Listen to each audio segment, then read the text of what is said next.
फाकी है। पहला सवाल जो हमें मिला है अभिषेक सिंगला जी का है, हमारे प्राइम मेंबर हैं, और ये कह रहे हैं कि मेरे पास जीएम ब्रिवरीज के 770 शेयर हैं 1070 रुपये के प्राइस पर, 770 शेयर 1070 के प्राइस पर। लॉन्ग टर्म व्यू चाहिए सर इनको। 2 साल में कह रहे हैं कि ये क्या 2000 का लेवल क्रॉस कर लेगा? देखिए, अभी जिस तरीके से सिचुएशन बन रही है, हमने बात भी करी थी कि अर्बन डिमांड, और ये अर्बन डिमांड का एक बहुत बड़ा फैक्टर है। दो बातें जरूर आती हैं कि खुशी हो या गम, ये सब चीजें तो चलती रहती हैं।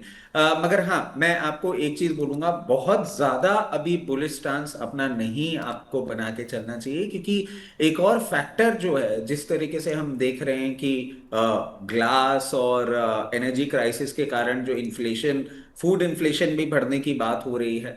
तो 2 साल का टाइम होराइजन आप लेके चल रहे हैं, क्या 2000 के लेवल्स आ जाएगा? अगर सिचुएशन स्टेबलाइज होती हुई दिखेगी तो जरूर ऐसा कुछ हम एक्सपेक्ट कर सकते हैं। बट अगर बहुत नियर टर्म की बात करें तो देखिए, नियर टर्म में जो स्ट्रक्चर है और जो पूरी इकोनॉमी का हाल है, यहाँ पे अभी मैं कोई रिवर्सल नहीं देख पा रहा हूँ। जिस तरीके से पोजिशन है, जब तक आपको क्लियर केस 1090 लेवल्स के ऊपर क्लोजिंग नहीं देता, तब तक कोई उम्मीद नहीं करनी चाहिए। और एक बार इसने बॉटम टेस्ट किया था 18 मई को, अभी इन लेवल्स पे भी बॉटम टेस्ट कर रहा है। अगर यहां से ये ब्रेक डाउन देता है तो पेन पॉइंट आपका जरूर बढ़ सकता है 760 लेवल्स पे। बट आप 2 साल का टाइम होराइजन लेके चल रहे हैं, तो वहां पे हम देखेंगे कि आपको और अपनी पोजीशन इंक्रीज करनी चाहिए या नहीं कुछ करना होगा।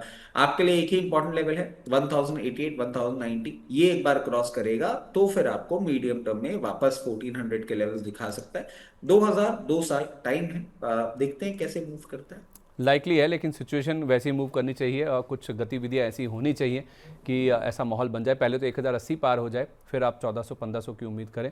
अगर सब कुछ ठीक रहा तो 2000 की उम्मीद भी आप करके चल सकते हैं अभिषेक जी। अगला सवाल हमें मिला है दीवान जी की ओर से। दीवान जी कह रहे हैं, प्रदीप जी आप देखिए एनटीपीसी को, कह रहे हैं कि मैं बाय कर सकता हूं कि करंट मार्केट प्राइस पर एनटीपीसी को, अगर मेरा मीडियम टर्म का व्यू है। मुझे मीडियम टर्म के हिसाब से स्टॉप लॉस और टारगेट भी बताइए। देखिए, स्ट्रक्चर थोड़ा कमजोर हुआ है क्योंकि शॉर्ट टाइम में ऑलरेडी स्टॉक चला हुआ है। 331 से 325 अगर इस रेंज में मिलता है, मुझे लगता है कि वो एक आइडियल प्राइस होगा आपके लिए, क्योंकि प्राइस एक्शन अभी जिस तरीके से कमजोर थोड़ा बहुत हो रहा है, मैं समझता हूँ कि आपको बाय करके जाना चाहिए, बट करंट जोन से नहीं। एक बार बाइंग के लिए वेट करना चाहिए आपको प्रॉपरली।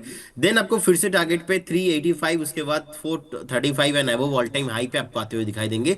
उस केस में मैं एक स्टॉप लॉस यहाँ पे 285 के लेवल पे मेंटेन करना पसंद करूंगा, तो 330 से 325, 320 इस लेवल पे बाय करने में कंफर्टेबल हूँ। चलिए ठीक है, ओके। और अच्छी सर, एचडीएफसी बैंक देखिए, इनका एक जो इंटरनल विजिलेंस है, जो एमएसडी आरडीसी वाला मामला था, Maharashtra state road development corporation वाला जो इशू हुआ था, और उसका जो एक इंटरनल विजिलेंस और जो ऑडिट रिपोर्ट है उसको काफ़ी सक्रिय रूप से बोर्ड जो है रिव्यू कर रहा है। और इनका जो एमएसआरडीसी के साथ लेन देन हुआ था, उस मामले में ये समीक्षा जारी है और बोर्ड की ओर से जो विवाद है वो बहुत जल्द सुलझाने की उम्मीद है, ऐसा एक न्यूज़ रिपोर्ट के हवाले से खबर निकल के सामने आई है। इस जांच में या फिर जिस रिव्यू में अगर आप देखेंगे तो ये पाया गया है किसी भी व्यक्ति की ओर से कोई भी गलत इरादे या फिर जो पर्सनल फाइनेंशियल गेन है उसका सबूत नहीं मिला है। तो उस लिहाज से जो रिव्यू हुआ है वो इंडिकेट कर रहा है कि शायद ये जो मामला है बहुत जल्द सुलझता हुआ दिख सकता है। इस पूरे साल में अगर आप देखें, एचडीएफसी बैंक सर करीब 25% के आसपास गिर चुका है। एचडीएफसी बैंक हाई लेवल से अच्छा खासा करेक्शन दिखा चुका है सर। वाईटीडी आप देखेंगे स्टॉक में 25% का फॉल अभी भी है। तो इतने बड़े करेक्शन के बाद सर क्या अच्छे लेवल्स पर है, और ये मामला अगर सुलझ जाता है तो फिर यहाँ से बाइंग इंटरेस्ट बन सकता है मीडियम टू लॉन्ग टर्म के हिसाब से? सर देखिए, इसके लिए वो सिचुएशन बन रही है कि करेला और नीम चढ़ा। मैं ये बात क्यों कह रहा हूँ, क्योंकि ऑलरेडी हम अभी बात कर चुके हैं economic crisis, manufacturing, global exports related problems, और वो इन पूरे सेक्टर्स में आप देखें जिन जिन बैंक्स का एक्सपोजर है वो प्रॉब्लम एरिया में बनते हुए दिखेंगे आपको, दिखे। और कुछ डिफॉल्ट्स भी आप एक्सपेक्ट कर सकते हैं होते हुए। ये तो हो गया करेला। अब नीम चढ़ा, क्या नीम चढ़ा जो ये ऑडिट्स और ये सारी चीजें हो रही हैं, जो ये सारे खुलासे हो रहे हैं, ये कहीं ना कहीं क्लियर केस इंडिकेशन दे रहे हैं कि अभी दूरी बना के ही रखनी चाहिए इससे। और अगर टेक्निकल लेवल्स की बात करें तो देखिए, जब तक ये 790 लेवल्स के ऊपर सस्टेन्ड मूवमेंट नहीं करता, तब तक अब रिवर्सल के कोई भी साइंस नहीं दिखते हैं। जिस तरीके से ये पोजिशन है, जब तक 790 लेवल्स के नीचे मेंटेन कर रहा है, हो सकता है एक बार आपको नया 52 वीक लो भी रजिस्टर करता हुआ दिखा दे, जो कि निकल के आता है अराउंड 680 लेवल्स।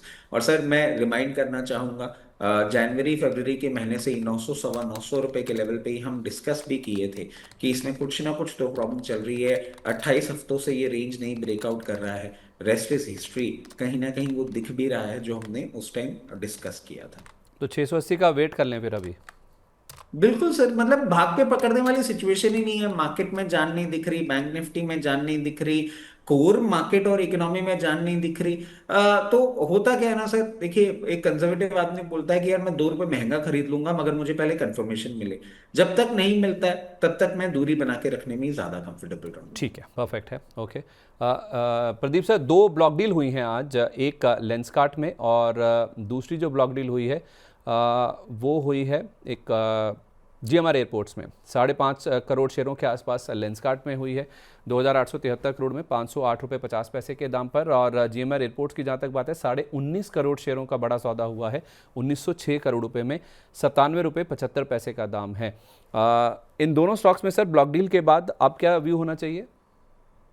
देखिए, व्यू तो चेंज नहीं हुआ है मेरा लेंस कार्ट को लेके, क्योंकि आप देखेंगे अगर लेंस कार्ट का जिस तरीके से डिस्ट्रीब्यूशन चैनल है ऑल ओवर द इंडिया, सो कहीं ना कहीं बहुत ही अट्रैक्टिव है। जब से कंपनी ने लिस्ट किया है, आप प्राइस एक्शंस भी देखेंगे कहीं ना कहीं, क्योंकि मैं ज़्यादा प्राइस एक्शंस फॉलो करता हूँ। And some time you know to wait of the founders, founders भी बहुत सॉलिड है। मतलब बंदा इतना कंट्रोवर्सी हो गया लास्ट कुछ चीज़ों को लेके, कहीं ना कहीं मुझे यही एटीट्यूड बहुत ही अच्छा लगा फाउंडर्स के। एंड अब डिस्ट्रीब्यूशन नेटवर्क बहुत बढ़िया है।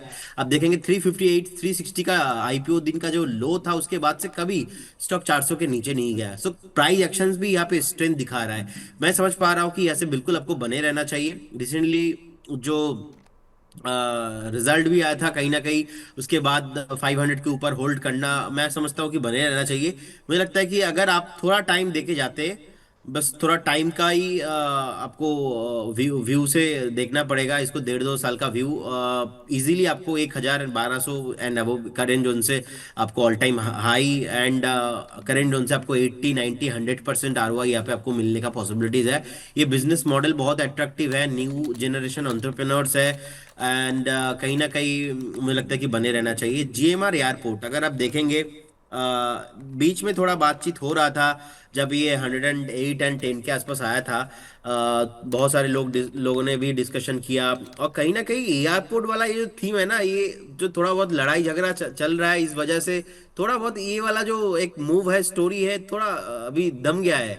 बीच में थोड़ा चल रहा था, ये अभी 97 98 के आसपास है। मैं टेक्निकली देख पा रहा हूँ, जब तक ये 108 एंड 10 इसके ऊपर सस्टेन नहीं होता ना, नेक्स्ट मूव आपको यहाँ पे मिलेगा नहीं। लेकिन मैं फ्यूचर को लेके नो डाउट बहुत पॉजिटिव हूँ। जेएमआर एयरपोर्ट को लेके मुझे लगता है कि अगर 108 10 के ऊपर सस्टेन हो जाता है, तो उसके बाद का जो मूव हो ना, वो वाला मूव बहुत ही अट्रैक्टिव हो सकता है। सो बिल्कुल मैं इंटरेस्टेड हूँ बाई करने में, लेकिन 110 के बाद ही मैं बाई करने में इंटरेस्टेड हूँ। उस टाइम पे मेरे लिए 10% का एक स्टॉप लॉस रहेगा, जो कि 100 का लेवल मैं थोड़ा साइकोलॉजिकल लेवल के नीचे मेंटेन करता हूँ। मतलब 99 के लेवल पे मैं मेंटेन करना पसंद करूंगा। और अगेन मैं एक बार 125 उसके बाद 145 तक मुझे लगता है कि मूव पॉसिबल है। उस टाइम पे न्यू स्टोरी भी आपको आते हुए दिखाई देंगे। सो फिलहाल अभी तो एटलीस्ट जिनके पास पोर्टफोलियो में है, आप 91 के आसपास का एक स्टॉप लॉस मेंटेन कीजिए, क्योंकि हम ज्यादा रिस्क लेने के बाद भी मैं नहीं करूंगा। तो दोनों स्टॉक ही मुझे लगता है कि आपको होल्ड करके जाना चाहिए। एंड फॉर द लेंस का डेफिनेटली द आंसर इज ये, सबको बाय करके जाना चाहिए। 1000 से 1200 तक भी लेंसकार्ट का शेयर जाता हुआ दिख सकता है। और जब तक 110 पार ना हो जाए जीएमआर एयरपोर्ट्स में, फ्रेश खरीदारी स्टॉक में आप मत कीजिए। वेदांता पर रचित सर, आपका क्या व्यू है? कल हमने ईडी की जांच की खबरें सुनी थी, कल इनकी ओर से क्लैरिफिकेशन भी आया है कि हम सहयोग कर रहे हैं, जो भी डेटा इनसे मांगा जा रहा है, जो भी कागज़ मांगे जा रहे हैं वो ये प्रोवाइड कर रहे हैं, पूरी तरह से सहयोग किया जा रहा है अथॉरिटीज़ को। इस प्रोसेस के दौरान इंफॉर्मेशन भी दी जा रही है। वेदांता में क्या करें सर? सर देखिए, अच्छी खबर तो नहीं है। और कहीं ना कहीं बैक स्टेज डेवलपमेंट्स जो हो रहे हैं, उसके बारे में मैं नहीं समझता हमें ऑन स्क्रीन मैंने बात भी करनी कुछ नहीं चाहिए। बोला सर।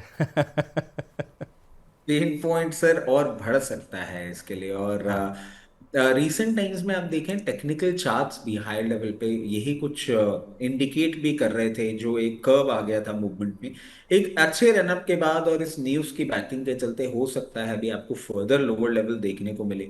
क्लीन चिट तो नहीं मिलेगी सर, जो सिचुएशन बनती हुई दिख रही है गोइंग फॉरवर्ड हो सकता है आपको ये 298 से 306 लेवल्स तक आता हुआ दिखे। क्लोजली मॉनिटर करिए क्या क्या अपडेट्स और आते हैं और किस तरीके से कंपनी और गवर्नमेंट रिएक्ट करती है। हम्म, अभी फॉर द टाइम बीइंग इस फॉल में एंट्री एडवाइजेबल नहीं है। ठीक है। प्रदीप सर, कैनरा बैंक पे आपकी राय दीजिए। FY 27 यानी कि मौजूदा वित्त वर्ष में कह रहे हैं कि 8,500 करोड़ रुपए रेस करेंगे, जिसमें Tier 2 बॉन्ड्स भी हैं और बेजल 3 कंप्लाइंट 81 बॉन्ड्स के जरिए भी पैसा ये जुटाएंगे। कैपिटल बेस को मजबूत करने के लिए और बिजनेस ग्रोथ को सपोर्ट करने के लिए ये पैसा जुटाया जाएगा। कैनरा बैंक और PSU बैंक्स पर फिलहाल क्या भी होना चाहिए सर? कि देखिए, पैसा रेस करने वाले ये तो बिजनेस डेवलपमेंट के लिए ही होने वाला है, और बैंक भी बहुत प्रोमिनेंट है, अट्रैक्टिव है।